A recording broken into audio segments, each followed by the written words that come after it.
வீடியோவில் நம்ம ஒரு யூஸ்ஃபுல்லான வீடியோ தான் பார்க்க போகிறோம். என்னென்னு பார்த்தீங்கன்னா, இதுதான் நம்மளோட வாட்டர் டேங்க்கு.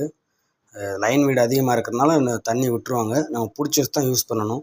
இப்படி யூஸ் பண்ணும்போது நம்ம வாஷிங் மிஷினாக இருக்கட்டும், இல்லை பாத்ரூமுக்காக இருக்கட்டும், இதுலேருந்து தண்ணி எடுத்து ஊற்றி தான் நம்ம யூஸ் பண்ணுற மாதிரி இருக்கும். அதனால் ஒரு ட்ரை பண்ணி பார்க்கலான்னு பார்த்துருக்கேன். அது எப்படி இருக்குன்னு நீங்களே பாருங்கள். நம்ம ட்ரம்முக்கும் இதுதான் நம்ம வாஷிங் மிஷினு, இது நம்ம பாத்ரூமு. இங்கே இருந்தால் தண்ணி எடுத்து ஊற்றணும். இது என்னென்னு உங்களுக்கு எல்லோரும் பார்த்தோன்னே தெரியும். இது ஒரு மினி மோட்ரு.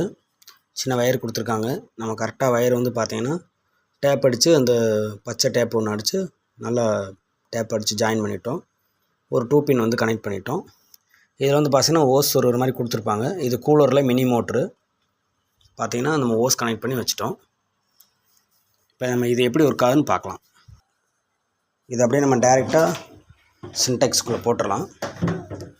2 பின்னை ஒரு ப்ளக் பாயிண்டில் கனெக்ட் பண்ணிடுங்க. தண்ணி எப்படி வருதுன்னு பார்க்கலாம். ஆன் பண்ணோன்னு நம்மளுக்கு இப்படி தண்ணி வரும்.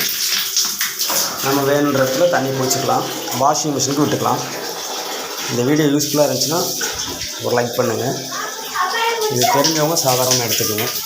அது பெரிய வேலை இல்லை, சும்மா ட்ரை பண்ணேன். Okay, thank you.